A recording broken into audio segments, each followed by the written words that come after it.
صلاح الدین ایوبی رحمۃ اللہ علیہ کے دور میں جتنی اسلام کش سازشیں ہوئی ہیں اتنی اور کسی دور میں نہیں ہوئی۔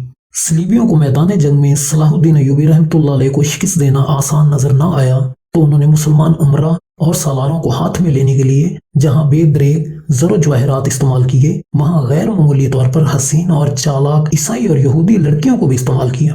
اس کے ساتھ ہی مسلمانوں کی نوجوان نسل کی کردار کشی کے نہایت دلکش ذرائع اختیار کیے۔ انہوں نے حسن بن صبا کے پیشہ ور قاتلوں کو بھی استعمال کیا۔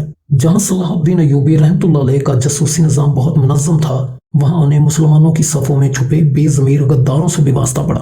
صلاح الدین ایوبی رحمۃ اللہ علیہ نے اپنی زندگی کے نہایت قیمتی تجربات چند لائنوں میں کچھ اس طرح بیان کیے ہیں: جس قوم کے نوجوان بیدار ہو جائیں اس قوم کو کوئی شکست نہیں دے سکتا۔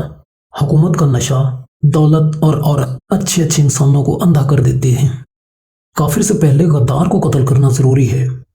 یاد رکھو میرے دوستو، فوج بغیر قوم کے اور قوم بغیر فوج کے دشمن کے لیے آسان شکار ہوتی ہے۔ دفاع کا بہترین طریقہ یہ ہے کہ دشمن تمہیں مارنے کے لیے نیام سے تلوار نکال ہی رہا ہو تو تمہاری تلوار پہلے ہی اس کی گردن اڑا دے۔ وہ اگر کل حملے کے لیے آ رہا ہو تو تم اس پر آج ہی حملہ کر دو۔ صلیبی اور یہودی ہر دور میں اسلام کی فوج اور قوم کے درمیان منافرت پیدا کرنے کی کوشش کریں گے۔ مجھے نظر آ رہا ہے کہ فلسطین کا خطہ خون میں ڈوبا رہے گا۔